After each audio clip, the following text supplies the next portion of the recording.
guys, welcome to Chart, where we chat about art. Today we have Mar and Javier telling us about medieval art.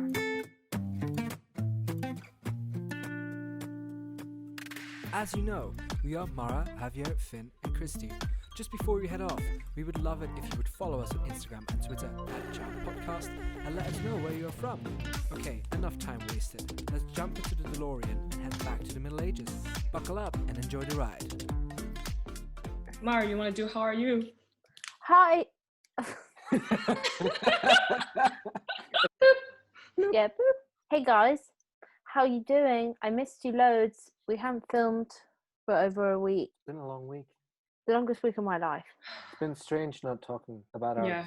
Or having a crack Oh open no, third it's one. it's been strange to not have spoken to you all. I'm here for the friendship. I'm not just here for the art. I'm here for the art, but the friendship was a nice touch. Yeah, I get it. That's why you're always late, because the friendship just doesn't really... Anyway, medieval art. We're Yeah, here sorry. to talk about medieval art. I think people think of it as like very primitive and ugly. I'm sorry to the medievalists. I think by but people, you mean you? No, I don't mind it. I think it's cool. It's a cool vibe. But I think generally it's thought of as very primitive, especially following classical art and how amazing that was. So Well, I think we should just explain how one became the other. I just wanted to say at the beginning that the dates are from 476 AD to... 27. Sorry? 27. Well, that's not what I have written. Wow. It's more... Okay, whatever. It's from around 400 AD, okay? Okay, fine. I hope there Until are no historians listening. 1453. No, no need to.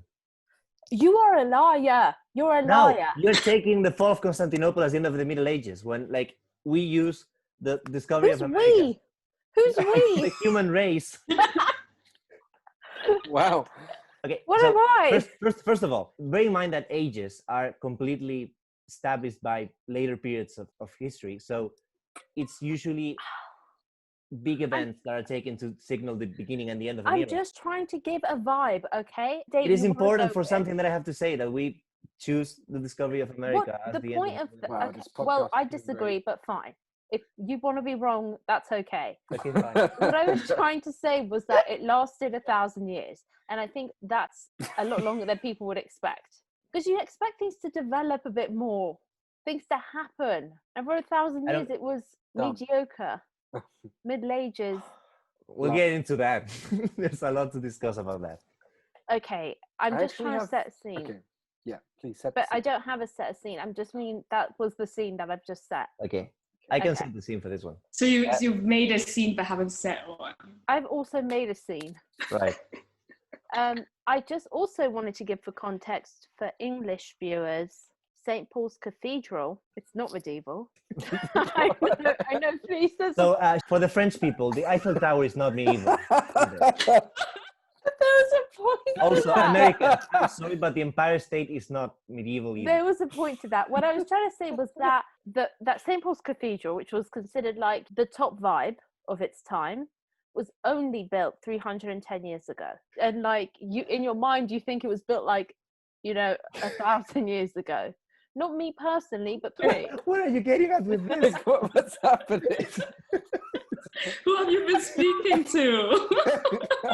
Like, I love how you See, I'm not explain joking. that- I'm not joking. But if you ask people when was St. Paul's Cathedral built, they'll be like, The Middle I don't know, Ages. maybe like Middle 500 Ages. years ago. I hate you all. I'm going to text my friends now and ask them without looking how old they think it is. And at the end of the episode, Okay. we'll get back to it. And Okay. we'll I'll have do a- that as well. If they say late 18th century, you're going to be owned. The way I would set the scene for this is to say that the particularity of the Middle Ages, it was not a step forward in terms of art. It was more of a step backwards. Subjective. What? Objection. I said that's subjective. Many consider the Roman age of classicality as one of the pinnacles of the history of arts. There was a very established profession of the artist. It was demanded, there was an art market for it. It was, many subjects were tackled. The craft was very perfected and everything. And suddenly the Roman Empire fell in 1477, in 477 after Christ.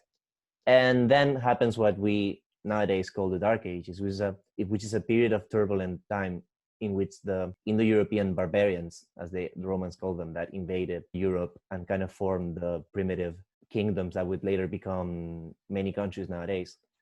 It was a time where they were kind of adjusting to what the remains of the Roman Empire were, and culture was not at the list of priorities they had. It was more important to kill each other. For a long while, I'm talking about like 2-3 centuries, nothing really happened, and nothing is really recorded that to be happening in the art world. One of the first kings who actually cared to invest something in the arts was Charlemagne, and he was in the late 700s. So you're talking about centuries distance from the end of the Roman Empire. Of course, we're talking about Europe here. Like during this time, places in like Baghdad and Constantinople and cities in the East were still like important states with a lot of culture happening, but the rest of Europe was completely dead in that term. After the age of, marble statues and all that, comes what is called as reredos. I don't know if I pronounce it right, but that's how it's called. So these are basically retables. You know what a retable is, my fellow podcasters? Please No. explain. Reredos is, bear in mind that at this point, most of Europe is Christian, and therefore the church is perhaps the most important building in any settlement, aside from the castle, which basically allows you to defend from other people. But reredos it's not the altarpiece of the church, and there's small altarpieces that can be devoted to a particular saint, particular scene from the Bible, particular miracle by Christ, like a very focused thing where the artist would carve, mostly in wood, statues of a saint, statues of an angel. What this evolved into was starting to use techniques that were lost for a while and then recovered, such as the frescoes and other pictorial styles. Instead of making wooden statues to form scenes, which delimits you a lot in terms of like space, because these altarpieces were maybe 2 meters tall at the most, 1 meter and something wide, because you couldn't really fit anything bigger in a small chapel. You would need the altarpiece, and the altarpieces were mostly devoted to Christ. When that evolved into using pictorial techniques like the fresco, you could actually elaborate and do wider and bigger scenes to portray. And one of the first names that you can actually start talking again about art is the way you would talk about Greek sculpture. That's like, Gnido, the guy who did the Venus, who's like coming out of the bathtub. No. Well, he's a Greek sculptor. He's very famous. Well, my point is that back then you knew the artists who did these things. For a long while with the retables, it was more of a craftsman job. It wasn't viewed as, as an artist. One of the first names to be recognized again as the artist was an Italian guy called Giotto, who lived in the late 14th century. So basically Giotto did frescoes that are famous. So perhaps you know the Kiss of Judas or Lamentation, or I think his most famous one is the Miracle of the Coin. So he's like laid the foundations of what later would become a large tradition of painters that in the Renaissance. Artists. Yeah, so he kind of paved the way for people like Jan van Eyck and he mean Jan van Eyck? Yeah, Jan van Eyck. Jan van Eyck. Because Okay. he said What Jan did he van Eyck, say? and I was like, who is that? I don't know, but it's Jan van Eyck. It's not Eyck, it's Jan van Eyck. Okay, but no one is Belgian, I so am no one Belgian. knows. 11 million people are Belgian, okay? Yes. Finn is Belgian. That's no one. Look no further than Finn. There's 12 million people living in London. Yeah, don't compare, okay? There's 12 million people only in London. Yeah, probably. I think so, yeah. Yeah, there are That's more like people. loads. We're kind of sidetracking here, but Yes. a quick summary of what medieval art is and how I would distinguish it from Renaissance art is that medieval art was mostly only religious focused. It was entirely devoted to Christian iconography. We're talking about Europe, of course, not in China or India or any Not other in place. China in particular. But the thing is, like, if you say medieval art, it's very much like you would associate it with Europe. And North Africa. Because bear in mind that Fair play. until early 8th century, Africa was a Christian kingdom. Vandals, like now you use vandal for someone who like vandalizes. Vandals were people. They were a kingdom that the Umayyad, I don't know how to pronounce that, but the Muslims destroyed on their way to Spain. I thought medieval art also incorporated like mystic witchcraft Yeah. sort of depictions as well. Well, that's I when don't you get know, is into it like later stages. grotesque? Like, you know, on the church, they'll put on like cathedrals, usually they'll Right. put carvings, like they're a bit gross, maybe Google them. And they're like, they'll just put like scary things on it so that you walk into the church and you're like, need to make sure that I don't misbehave because otherwise I'm going to be eaten by this little creature. Right. Then you open the debate of, you know, architectural styles for churches during the Middle Ages were two, Romanesque and the Gothic. And they each entailed different philosophies on why they were the way they were. So Romanesque, this was prior to the year 1000, when theologians and the Pope thought that the world was going to end. So the focus of Romanesque art was to make you feel miserable, basically. Like you're just going to die, you just know how to sin and repent, and only Christ can save you. When the year 1000 came and people were still alive, they were like, what do we do now? So that was kind of an early Renaissance of sorts. And that's when the Gothic comes in. So the difference between a Romanesque cathedral or a church and a Gothic cathedral or church is that the Romanesque is very dark and like very like cavey and uses, in Spanish they're called half a point arcs, which means they're like half a circle arcs. And in the Gothic style, because it's more a religion that's more accepting and it's more about celebrating life, the cathedrals were made taller, which are the ones that are like this, you know? So in Romanesque you have them like this. In the Gothic you have them like this. So they're very like tall, sharp angles. Because if they were so tall now, the churches, you could have like massive glass windows that they would decorate with scenes. So the change of philosophy there was that now that we are supposed to celebrate life and that we're not meant to die in the year 1000 because of the millennium and all that, Christ was sort of humanized. You know, the idea of religion became more philosophical in a way. It wasn't just mystical and God is going to end the world. It was more about what it means to be human and why God would make humans and all that. And that kind of plays into how the Renaissance of, you know, mixing maybe Christian iconography with mythology. It was kind of like a desacralization of Christianity. Medieval art's more like a tool used to tell illiterate populations what was going on in the Bible, what the stories meant, all of that. It was like literally a storybook, but for people who could not read. So they needed those representations in church. They probably wouldn't look at a manuscript, but there were a few in there. But basically everywhere to be a reminder. That just means that medieval art just focused a lot more on like symbolism and adornment, rather than later on during the Renaissance when you move towards realistic depictions where the goal is to show things as realistically as possible. And also when I thought that, I was like, that's kind of how we've moved towards now, because now with abstract art, we've moved away from really wanting to depict things as realistically as possible. And it's more now about like a feeling or a vibe that you get from the art. So obviously what good art meant throughout the ages has changed. And at the time it was very like purposeful and needed to be like have a practical use. That's a good summary. It's kind of what happened with the counter-reform in the 17th century. Basically, for some reason, and I would have to read more about it to get into detail of why, when we talk about very Catholic influenced art, it's very simple and really meant for the masses of like illiterate people. And when we talk about Protestant-ish art, it's way more intellectual and more about thinking for yourself. I guess that's tied to individualism. And when you mentioned that obviously artists were not known and it was more about being a craftsman, I did a whole term at uni on manuscript. It was hard to stay focused, but I did like it, but it was like a lot. When usually a monk or like a bishop would do a manuscript, because they were typically amongst the only people who were literate, they would be copying like one manuscript and like doing another or starting from scratch, whatever.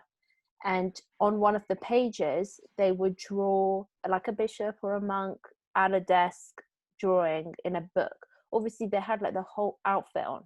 If you're doing a manuscript, you're there for years doing it. It's really, really long. You're probably not going to wear like your number one best outfit. They would draw a little person, no name, nothing, just a little representation of, you know, what they look like as they were doing it. because it didn't matter who it was who was doing it. You're doing like God's work, I imagine, and that was good enough for you. That's it. That's what I'd say. I just remembered that I thought it was cute because I thought, should I start signing stuff this way? A document, like, you know, you leave the doctors and you have to just like sign something, like you have a blood test done. Me drawing myself, what I'm wearing, no, in my best outfit, not what I'm wearing at the time, at the desk signing. Then also, I just wanted to quickly mention a question that I had when I was learning, because I did a year on medieval art. Clearly, I don't know as much as Javier. Loads of people in medieval art, when you look at the altarpieces generally, they look sick. They are green. Everything else is kind of a normal color, and they look horrible. You might be wondering why, because I was like, why do people look like that? Because clearly no one's actually green unless you're sick. And I learned it was because they did an underlayer which was green, and then on top of that you build it up with pinks to give a very realistic hue to the skin. And as you're building it up with like browns and creams and pinks and all of that, and as time went by, it would rub off, and those were easily rubbed off, and that's why people look sick, because that green layer underneath, or sometimes blue, just pops out. So people were not always sick. They were sick often, I think, in the Middle Ages. There was a few problems like the plague, but other than that, they were sick from being too old. Yeah, so like, we'd be almost like reaching the end of our lifespan. Well, I mean, we would have had to have children already, Christy. Yeah, like 8 at you would least, be pumping airs like 12. Yeah, 12. Someone has to man the farm. So if you have one a year, let's say from 16, I'd have what do you mean 6. 16? Like 12? This is the middle. That's too late. Earlier, like 10. I'd have 7. The second you have your period, you're off to get married. This is the Middle Ages. But you like literally don't have a choice, because like there's no contraception. Well, there was a few funny ways of doing it, but I probably wouldn't recommend. But like, condoms were created in Egypt. I've heard that they've been around for a while, but it's like, how often can you get a goat intestine skin? Well, if you own a farm, pretty often. Farmer. The problem is making. You'd have to kill a goat each time you wanted. No, they reuse it. You can, Oh, it's reusable. Have you ever seen Anna Karenina, the 2012 movie? Are you joking? They show it there. So it's very fun. It's very funny because in the book it's just mentioned, so it doesn't have the same effect. But in the movie, I think it's Jude Law who plays the husband of Keira Knightley. And at some point, it's heavily implied they're gonna have sex. And he's like, he's taking off his glasses, like preparing his like clothes and everything. And then he goes to the night table and takes out this like very small box and opens it. And he's like, and then when they're done, he's like closing the box and putting it back there. So I'm pretty sure that is the box of a condom, because back then it was like, like handkerchiefs. You would reuse them. Yeah, in the Middle Ages, if you're just some person living in a city and you're really poor, where do you find one? First of all, contraception, if it even existed, it was heavily prohibited, because for the Catholics you cannot. Oh, I forgot about them. Yeah. Have you seen the meaning of life? The whole sketch about how the Protestant couple has a condom and they don't use it. Okay, have you ever heard the song "Every sperm is useful, every sperm is bright"? No. It's a song by the Monty Pythons, and their whole joke. Oh, I've never watched that. This Catholic family has. Anyway, going back to how on earth we started this conversation about condoms.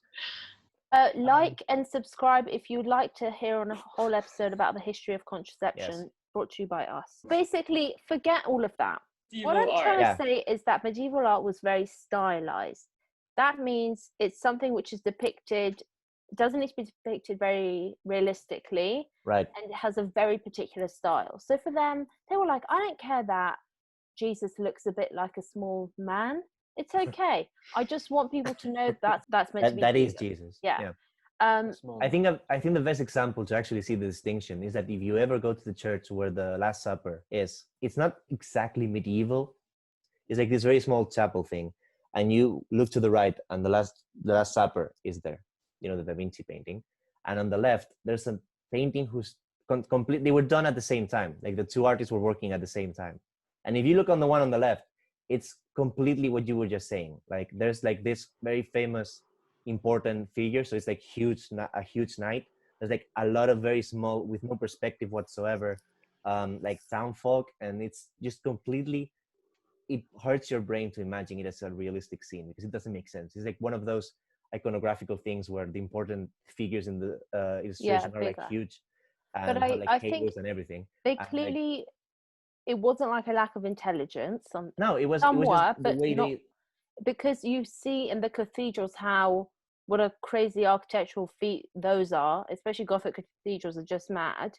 They clearly weren't stupid, but they were like, "This is fine. This is good." It was just a stylistical choice. The one of the first artists to actually bring perspective and kind of invent the modern take on paintings was Leonardo da Vinci, precisely with the Last Supper. You see the Last Supper, and it looks like every painting that was done in the next 300 years, and it was done at the same time as the other idiot who did the big knights and small people.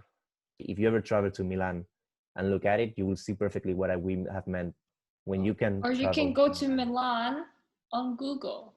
Google never closes because of But pandemics. does Google have a linguini vongole? No. Yes, a picture of a linguini vongole. Yeah, Oh, they that's certainly not do good have enough. pictures of it.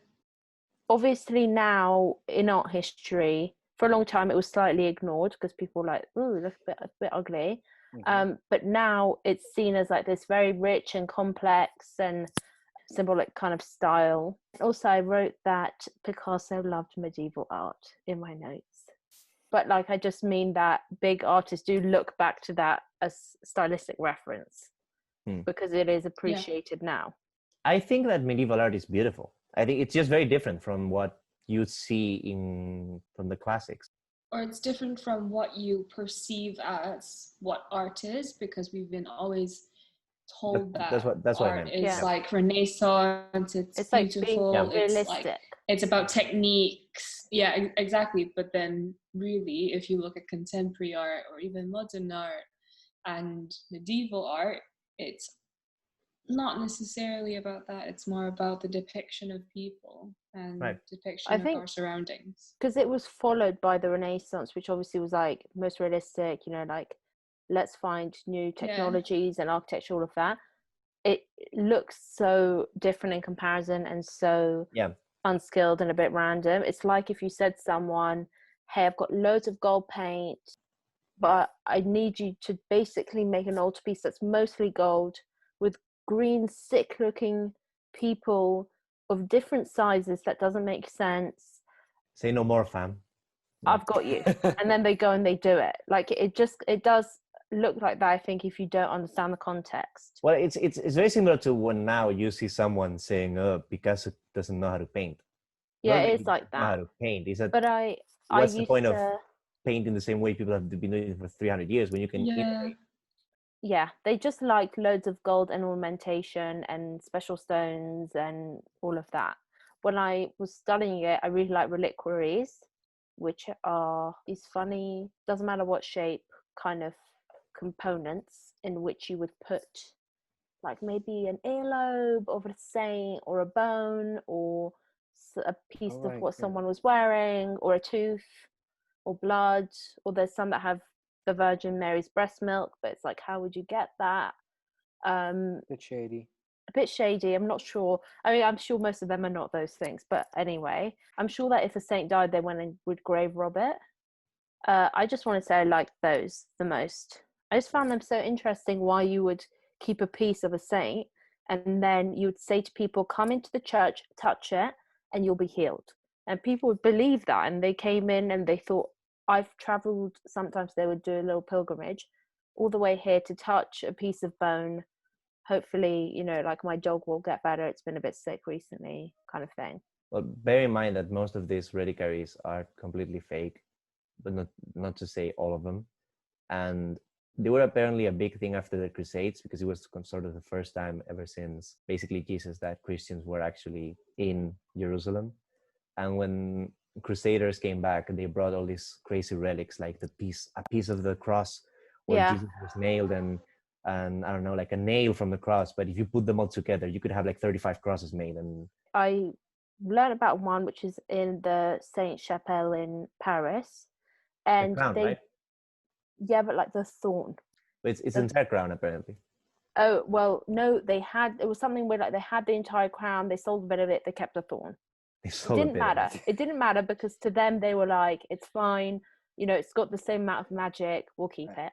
And it's like magic thorn that's like this, then the thing that is around it is crazy. It's like enamel, like little people, like the Virgin Mary, Christ, like little sculptures everywhere, rubies, like sapphires, whatever on it, bright gold, in this enormous structure for that. Like that could have been found on the floor. It was just a random thorn. Could have been found on the floor on the way back from the Crusades, and then they were like, must be real. Yeah, going to build a whole thing that cost millions around it.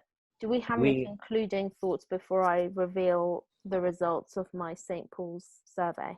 Maybe that medieval art is one of those situations where you prove that art history is not something improving the thing before. It's just an evolution.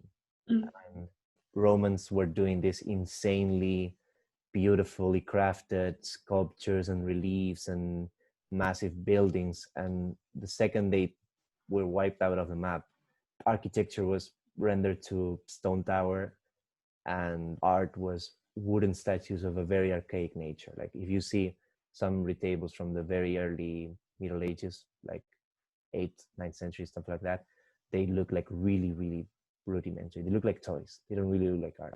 And that's a loss in craftsmanship. So any day now, art could go back to that. Okay, guys. St. Paul's Cathedral, okay? Made 310 years ago, 1710, by Sir Christopher Wren, okay? First person says 200 years. Okay, next person. Fair enough. I don't know, like late 1600s. Okay, so kind of close. They're good Right. guesses, actually. Kind of close. Next one, 1650s. Next one, 200 years ago, question mark. And then 1500s. They did way better than I thought. And then the last one was 1700s. So actually your whole point about... Yeah. You are proven wrong. Two people said 200 years ago. That is not statistically relevant. Is there any architecture that is 1,000 years old? Pantheon in Rome is like 1,000 years old. Anything in Rome is 1,000 years old. No, it's older. Like it's 2,000 years old. I think the Colosseum was in 50 after Christ. Yeah, but they're all like not really alive. Like, you know, they're all a bit... Well, I think it's impressive that the Colosseum made it as far as now. Yeah, I know. But then, you know, like they're not a whole building that you can walk in. Well, tell that to the pyramids who are like standing there for fair. Like 7,000 years. Wow. Yeah, but that's like it's not 7,000, by the way. That's me exaggerating. That's not real. It's not like empty on the inside, really. There's just a few chambers in there. Well, it's a very impressive thing. There's loads of traps. Yeah. There's no traps in there. There's like scorpions in there. You don't know.